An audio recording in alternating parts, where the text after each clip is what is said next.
Os protestantes e os testemunhas de Jeová, em sua maioria, ensinam que os mortos estão dormindo e que somente na volta de Jesus haverá a ressurreição de todos. Portanto, para eles, não há ninguém no céu ainda, mesmo que seja apenas com a alma, como ensina a Igreja Católica. Por isso não acreditam na intercessão dos santos. Ora, desde os primórdios da Igreja, ela acredita na imortalidade da alma e que cada pessoa é julgada por Deus imediatamente após a sua morte, recebendo já o seu destino eterno. E isto é muito claro nas Sagradas Escrituras. A carta aos Hebreus diz claramente como está determinado que os homens morram uma só vez, e logo em seguida vem o juízo.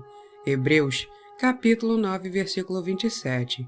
Isto foi definido como dogma de fé pelo Papa Bento XII, em sua Constituição Benedictus Deus, no ano de 1336, e o Concílio Universal de Florença, na Itália, as reafirmou em 1439, na seguinte declaração: as almas daqueles que depois do batismo não se tiverem manchado em absoluto com alguma mancha do pecado, assim como as almas que depois de contraída alguma mancha de pecado tiverem sido purificadas, ou no corpo ou fora do corpo, essas almas todas são recebidas no céu e veem claramente o próprio Deus em sua unidade e trindade, como ele é.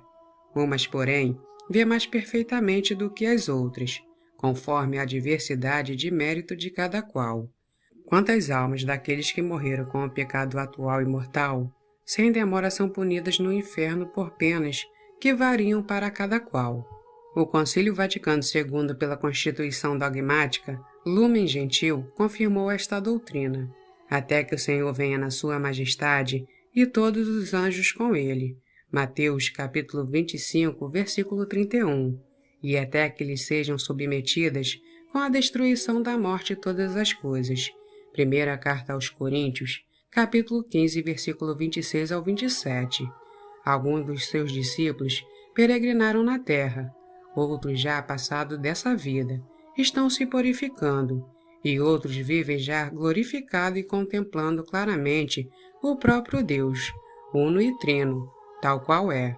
Todos, porém, ainda que em grau de modo diversos, comungamos na mesma caridade para com Deus e para com o próximo, e cantamos o mesmo hino de glória ao nosso Deus, em virtude da sua união mais íntima com Cristo.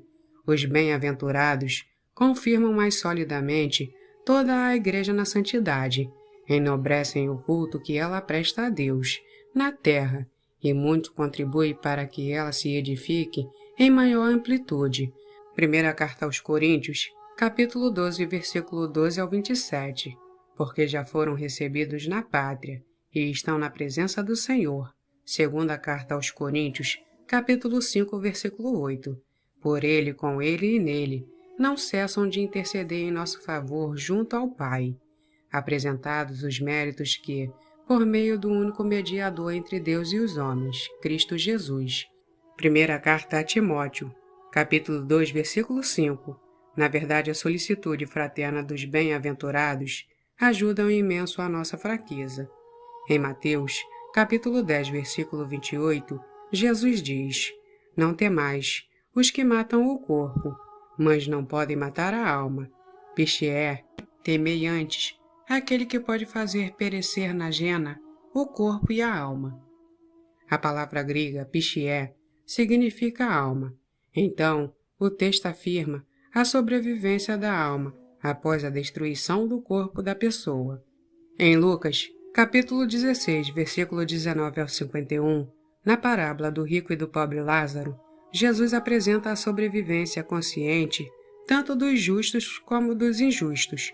O rico, após a morte, vai para o lugar de tormento, e o pobre para o lugar de gozo, isto enquanto a vida continua na terra, quer dizer, antes da volta de Jesus. O rico tinha 5 irmãos que poderiam se perder também, e mostrar que os defuntos sobrevivem após a morte e recebem já o prêmio ou o castigo.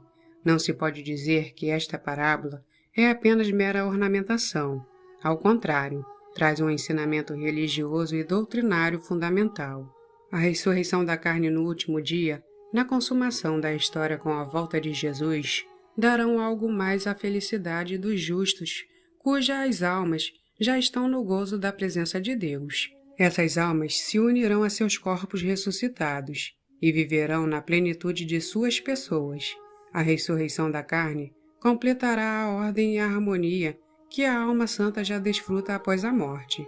Vemos em Apocalipse, capítulo 6, versículo 9 ao 11, que as almas dos justos martirizados aspiram na presença de Deus, a plena restauração da ordem e da justiça, violadas pelo pecado, e assim esperam algo que ainda não aconteceu e que vai acontecer só na parousia, embora elas já estejam revestidas de vestes brancas, que é o símbolo da vitória final e da bem-aventurança.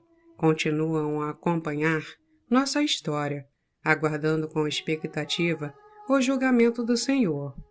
Quando abriu o quinto selo, vi debaixo do altar as almas dos homens imolados por causa da palavra de Deus e por causa do testemunho de que eram depositários, e clamavam em alta voz, dizendo: Até quando tu, que és o Senhor, o Santo verdadeiro, ficarás sem fazer justiça e sem vingar o nosso sangue contra os habitantes da terra?